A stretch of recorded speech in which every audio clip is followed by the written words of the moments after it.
tiene infraestructura de aires acondicionados y cosas de esas, porque nunca lo han necesitado. Como nosotros. Claro. Pasa lo mismo. De hecho, ahora ya hablamos, hay gente, uno de los...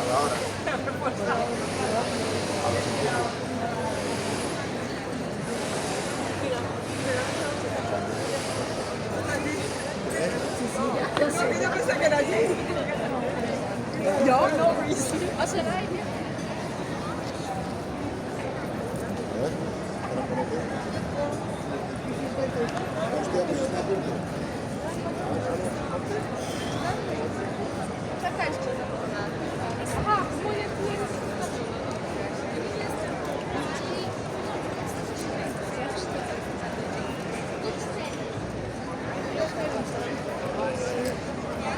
Ah, por eso hay tanta gente enamorada, porque bueno, lo grabamos el vídeo.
Why do I think so? You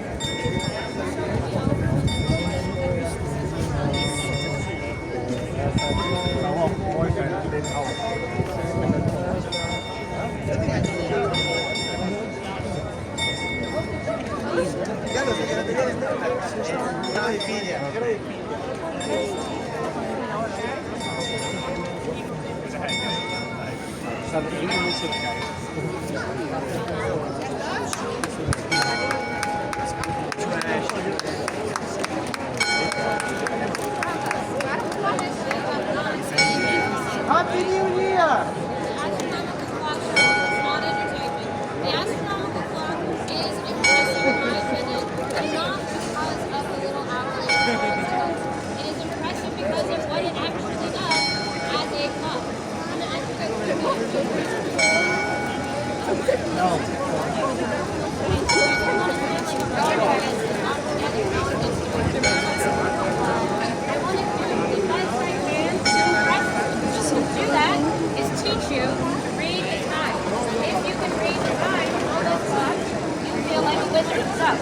Let's start with the upper circle, the upper diamond. You've got a black ring around the outside.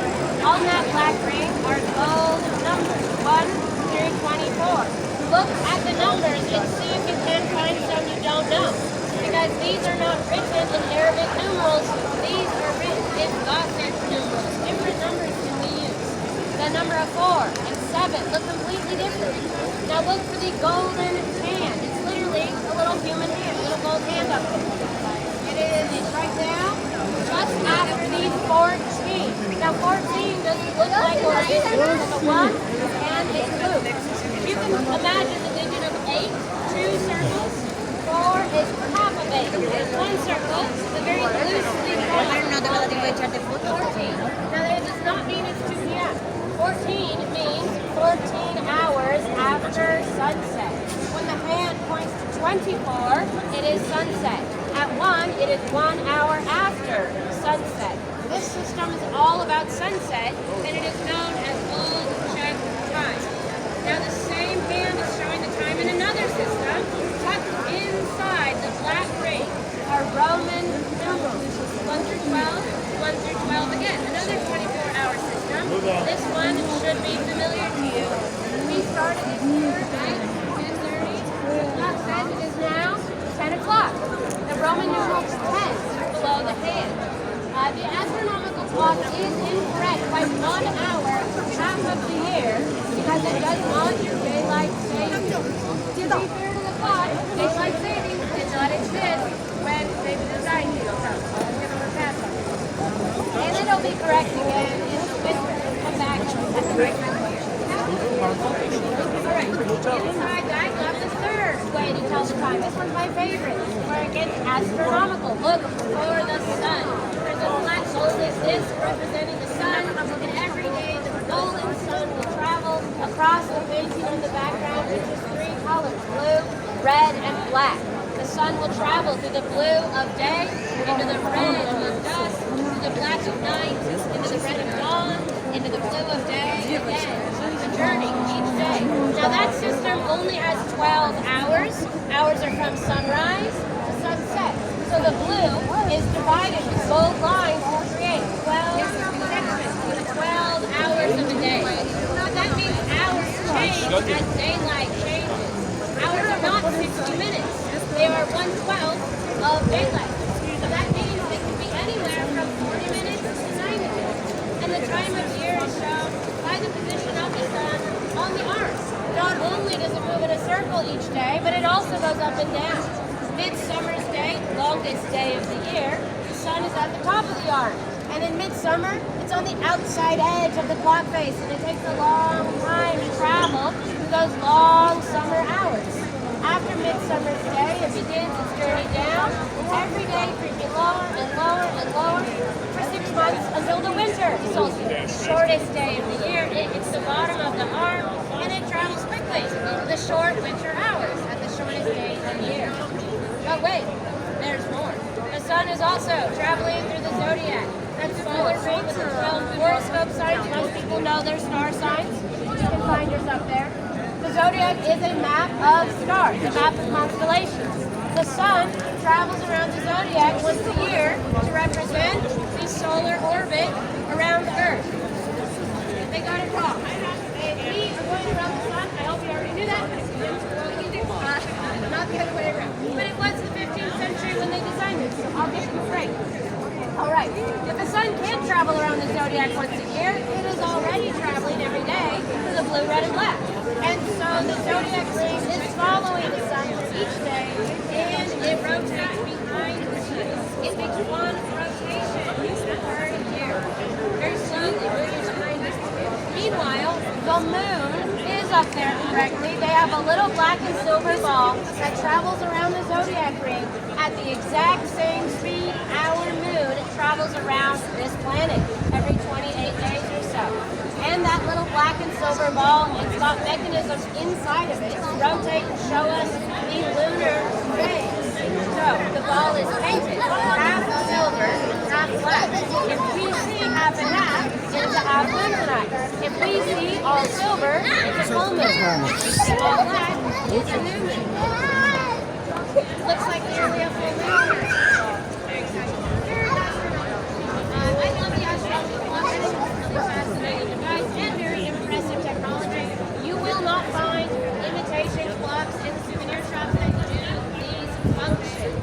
You will find analog clocks painted, decorated, being sold as souvenirs. But you won't find any replicas doing all of these features because of the complexity it takes to build. I think it speaks for itself. All right. Do you guys have any questions? Who built it? Great question. So the history is kind of spotty. For hundreds of years, it was believed the clock was built in 1490 by a man named Jan Brugge. But in the 1960s, they discovered in archives receipts paying the royal clockmaker Mikulash Afghanian for building the astrolabe, that's the upper dial. He was paid in the year 1410. 80 years prior to when they thought it was built for centuries. That completely rewrote what we knew about the history. Mikulash Afghanian, also those receipts included a payment to Jan Schindel, the royal astronomer, who did calculations to help Mikulash build the clock. So these two men were paid in 1410, so the clock was probably built somewhere in the early 1400s. Definitely not before 1364 when the building was built. There have been periods where it was not operating, but it also has been worked on many times. Some eras of long neglect, when the clock in poor position and not really operating or not operating correctly.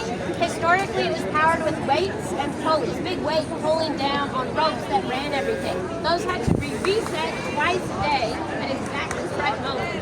This clock required a ton of constant calibration, maintenance. 1945, it was heavily damaged during World War II, and they did repair work. You can see all the red bricks on the tower, that's all repair work. And when they did these repairs, they decided to power it with electricity for the first time. And it has been run with electricity ever since. What we see here is not the original mechanisms. The most recent renovation was 2018, so this is all pretty fresh and new. Only original stuff up there is the stonework around the dials. All of that is original Gothic stonework of the masons in the 14th century. They also worked on the cathedral on the passage. They were very similar